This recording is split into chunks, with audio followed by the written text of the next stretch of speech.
niya ito sa langit.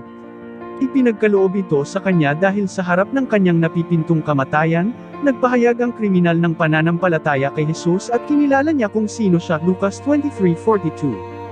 Nangangahulugan din ito na kahit gaano man kasama ang tao, ay handa itong patawarin ng Diyos basta't mula sa puso ang pagsisisi. Pang-apat, Ama, sa mga kamay mo ay ipinagtatagubilan ko ang aking espiritu.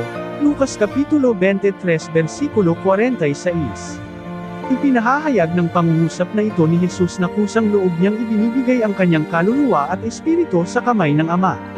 Nagpapahiwatig ito na malapit na siyang mamatay at tinatanggap ng Diyos Ama ang kanyang handog.